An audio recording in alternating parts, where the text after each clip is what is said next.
I welcome you all today, the 31st of October 2024, for the inaugural program of our new CMO building. I know it's a holiday today, but today being Diwali, it's a festival of lights, but then I felt it was very appropriate, today being Diwali, that we are here inaugurating our CMO new office. A very auspicious day, Diwali, which symbolizes the spiritual and victory of light over darkness and good over evil, knowledge over ignorance. And so I feel it is a very apt and very auspicious day for our department today to be able to inaugurate our new CMO building. There's a long history for how this building came about. In the year 2020, that was just before the COVID lockdown happened. The old building was in a very pathetic and deplorable state, and I think it was literally falling apart.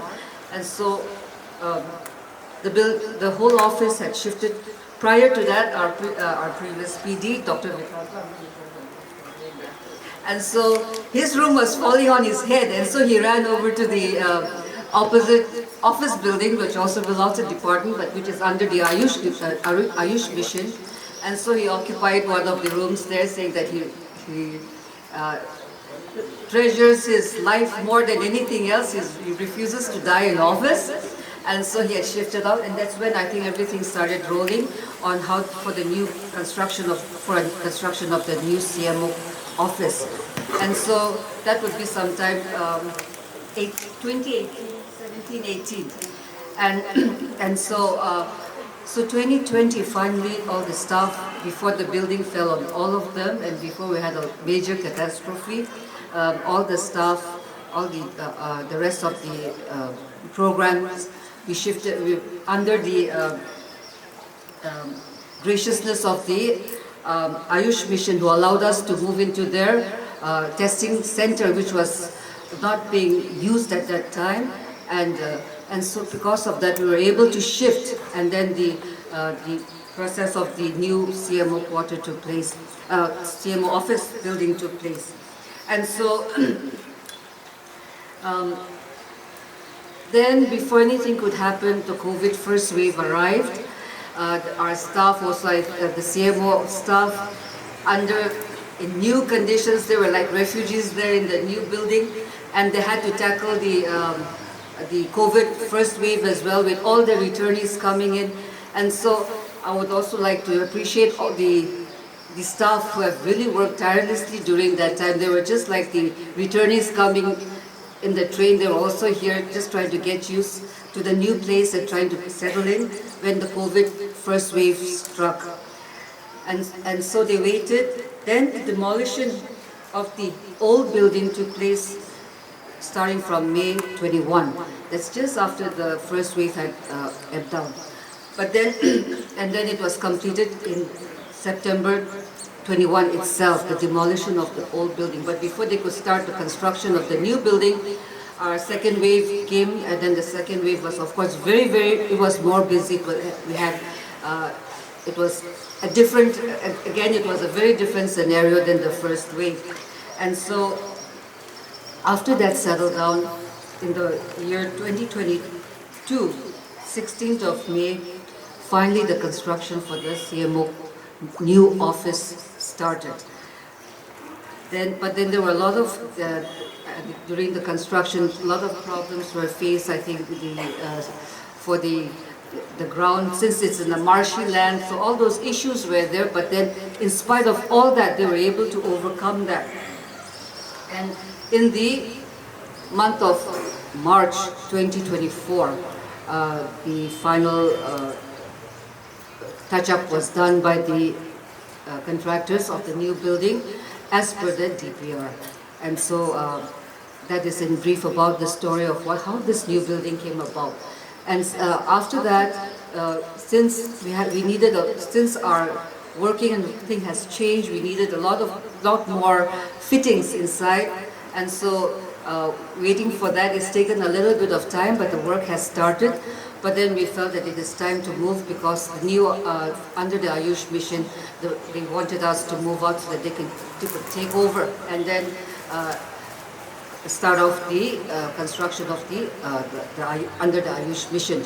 And so so under all this, it was expedited, and last minute only we were given the green signal that we may shift to the new building and then the inauguration can take place. So that was just around 3 days back. And I would like to thank the department as well as our Honorable MM Paiwang, who took very active initiative in making sure that this happens. And then also, and finally, our Honorable MLA and advisor, Moatoshi, he was not very happy. First, we said, oh, it's under duress, but thank you so much for agreeing to be here to help us in inaugurating the new building so that we can shift in and start functioning from here from tomorrow and the new month. And so that is a brief history on how this, the building came about and what this function is. It is indeed an honor to join you today at the inauguration of this new Chief Medical Officers building here in Dimapur. Today we mark an important milestone,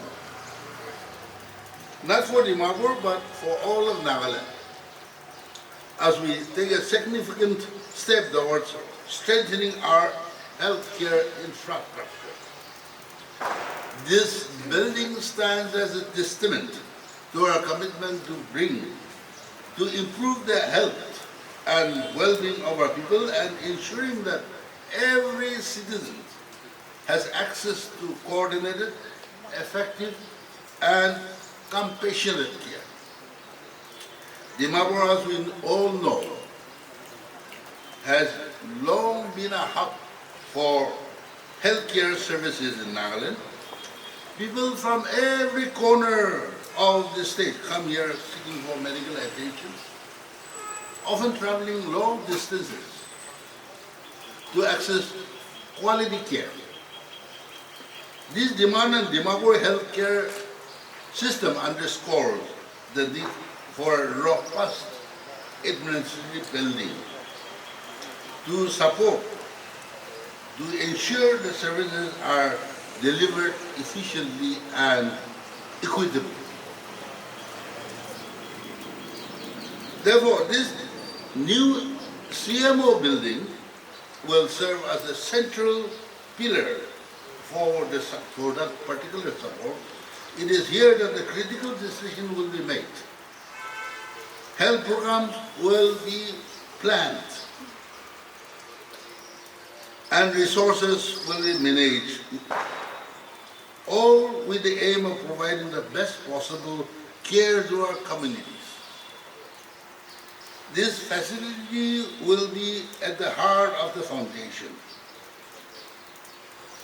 empowering our health leaders, officials and staff with resources they need to meet the diverse needs of the people. This building will not only enable us to improve the service delivery today, but will also allow us to grow and adapt as those needs continue to evolve. The urgent need for quality and affordable healthcare in Nagaland is felt deeply across our communities. Many of our citizens are struggling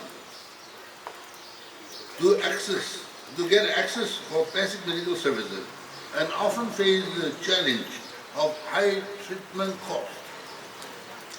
This has left a significant number of our people vulnerable, and it is our responsibility to create a healthcare environment that prioritizes both quality and affordability. By strengthening our administrative backbone here in the CMO building, we aim to ensure the healthcare reaches those who need it most, that essential treatments are accessible, and that no one is left without care they deserve due to financial constraints. The Chief Medical Officer's office is where the public health strategies are crafted Disease prevention and control measures are implemented, and health initiatives are monitored. With this new facility, we can respond more effectively to health crisis, improve preventive care, and reach even the most remote areas of our district and state. This is crucial in our journey to build a healthier, stronger Nagaland. Let us also acknowledge the dedicated healthcare professionals, administrators, whose work often goes unnoticed or unseen, but whose contributions are invaluable. Their commitment to public health and their dedication to the people of Nagaland are what make a facility like this truly impactful. This building is more than just an office. It is a symbol of progress and hope, a place where our shared vision of a healthier Nagaland becomes reality. In conclusion, I would like to congratulate the leadership, the healthcare staff, and the entire community for this achievement. Together, let us continue to work towards a healthcare system that is resilient, inclusive, and capable of meeting the needs of all people across our state. This CMO building is an important step in that direction, and I am confident it will serve our people well for many years to come. Thank you all, and congratulations on this remarkable occasion.